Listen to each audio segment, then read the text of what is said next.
Bill Maher still has a big audience for whatever reason, and people really think that he is up to snuff, probably because he wears those thick glasses. But the truth is, he's the same idiot that he's always been. He's such a moron. But this is a level of depravity that really, it's let them eat cake. Have you seen that? I don't know what this is, but I'm so sick of him. I'm sure Steve will appreciate it. As we know, Bill Maher does his new rules on Friday night.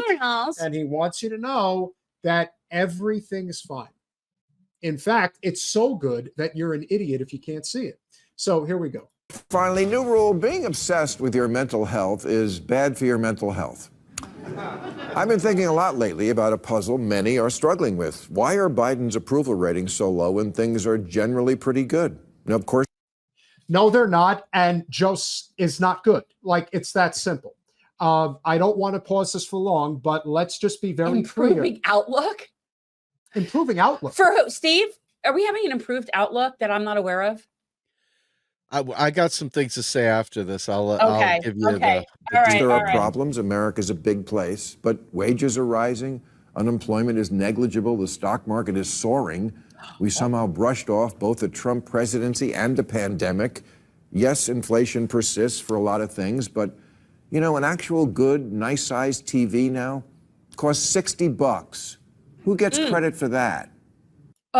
So two things. Number one, who needs a television? You actually don't. You need food and shelter and water, and those things actually matter, and those things are very hard to come by these days. It's nice to have a flat screen TV if you can afford it, but that's not going to make you happy or thrive. That is just an excuse to perpetuate the given system. And then the other thing that always happens is, I know you'll catch on and will comment on, they always want to talk about how good the stock market is doing, which is only good for, if you're lucky, 10% of the population. Why did you do that? I didn't mean to. I'm sorry. I'm trying to answer Mario. Yeah, I'm well, sorry. Mario will get his answer. But Mario, scroll to the bottom of the website. It's there. So, okay, and now you removed. Okay, now we've got next day shipping, stuffed crust pizza, legal weed, GPS, and porn on the phone.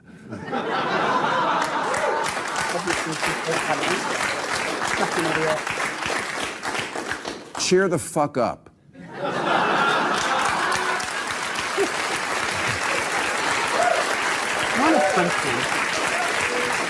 In his vagina. Stop acting like life in America in 2024 is unbearable. Biden's ratings are in the toilet, not because he's doing such a bad job, but because a lot of Americans like to live with their head in the toilet. Good God in heaven, this guy's out of his fucking mind. Let it play, and so that Steve can do what he wants to do, because he obviously has some words. Let's look at the numbers. Let's look at the numbers. Almost a third of American adults have reported a depression diagnosis at some point in their life. And while depression is, of course, a very real thing, it's also true that earlier generations never suffered from the expectation that you're supposed to feel good all the time. 1 in 8 adults are on antidepressants, and that doesn't include the ones who steal them from their kids. And the kids? The newest TikTok challenge is self-diagnosis of mental problems, because what's more of a hotbed of mental health than TikTok? In 2022, the CDC released the results of a survey on teen mental health, and over 40% said they feel persistently sad or hopeless. And antidepressant use among young males is rapidly rising, unlike their dicks. Now, without a doubt, antidepressants can be life-saving for those who need them, but here's the thing. About 3/4 of Americans who are on them haven't been diagnosed with depression at all. They just want a magic pill. We spend $6 billion a year on drug ads, all featuring someone emerging from darkness to play with a dog. And all with the Actually, playing with dogs is a great way to deal with depression. Just a thought. Message, you're a sad sack of shit. Now take this. Also, and don't get mad at me, I'm just citing statistics, but the people who really shouldn't be that bummed out but are acting like it anyway are exactly who you think. White women. An estimated 35% of whom are on antidepressants, although in their defense, have you seen the prices at Lululemon? Morons like you. That's why. Because men are. These gals are so distraught they can barely keep their appointment with the Vietnamese girl who does their nails. calling God, Dr. that's TikTok. racist. But Well, every bad actually, feeling that is isn't a accurate, though. disease, There's and a lot of Americans really Vietnamese need to out there. stop pathologizing everything. I mean, that is just a fact. There are a lot of Vietnamese. I'm sorry. Hold on one second, guys. You know, his look is just so fitting of how much of an ogre of an old man he has become. And he is now an old man. You know, Bill Maher doesn't like to talk about it, but he's pushing 70. And he really is, you know, coming into his own. He should put on the wife beater and the, you know, the shorts. I'm and, disgusted you know, by just this go whole hang thing. out. Go hang out at the shuffleboard court. People like this should not have a moment's peace when they're in public. Steve, your thoughts? Yeah. Can we get rid of him now? Now keep him up there. He keeps me angry. Okay. You want to punch him? He represents Democrats, period. He represents a standard shit lib, entitled, well-to-do, bourgeois parasite.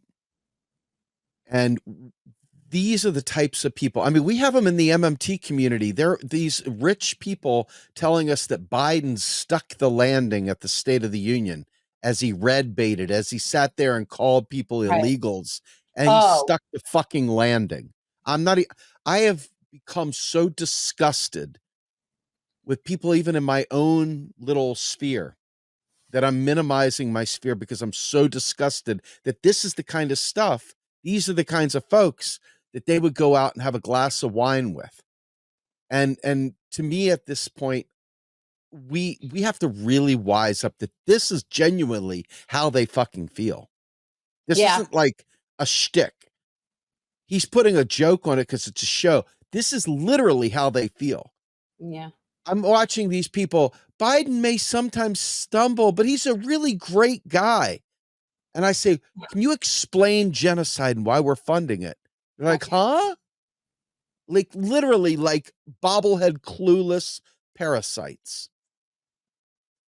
And when I hear this, I'm thinking to myself, the average person did not get raises through this stuff. The average person has so much personal debt, it's not funny. The average person has had to make horrible life choices due to a lack of money, due to a lack of services available to them.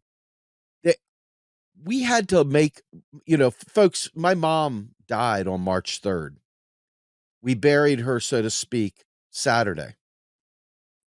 When she was at the hospital, insurance started knocking and they said, listen, you got two choices. We can send her to rehab, but she doesn't want to go. She's too weak. She can't make it. And every time we try and do any kind of therapy for her, she starts going into a cardiac situation. So it's not really safe, but you know, it's quality of life. What do you want to do? Or you can send her to hospice. She went into the hospital with a broken leg. She left in hospice and she died a couple months later because they couldn't keep the bed going for her and keep the nutrients going in her unless you just got unlimited funds to just keep pumping and pumping and pumping that money in there. When I see centrist shit libs, these elite New York City elite, these bougie elite people that fly all over the world for their own ego, when the rest of us are happy with Zoom, fuck the environment, fuck everything else. They're so unbelievably important that they've got to fly all over the place. Bullshit. Bullshit.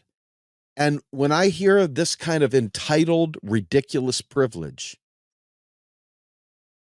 this is what's holding us back.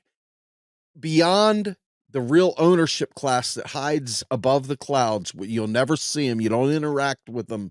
They only exist in fables, not conspiracy. The ownership class, the people that are above corporations even, okay? Yeah. Yeah. We don't see them, but these people are their front men. They're their middlemen. They're the people that are supposed to keep the idiots like us at bay, keep us subdued, keep us questioning. It must be me. It's got to be something wrong with me that means that I'm not happy with Joe Biden. It's got to be something wrong with me that I'm worried about, you know, genocide. There's something wrong with me that I'm worried because my teeth hurt all night and I can't sleep at night, but I can't afford to get my teeth fixed. That it's something wrong with me. Fuck you, Bill Maher, and fuck every single bourgeois shitlib that has ever defended Biden or called him Mr. President or anything else. Fuck every single last one of them. And fuck everybody else that falls for this shit and repeats it and thinks, ha ha, funny. It's not. It's incredibly offensive. I'm like near tears. I'm so angry at this. Yeah. Because this is real stuff.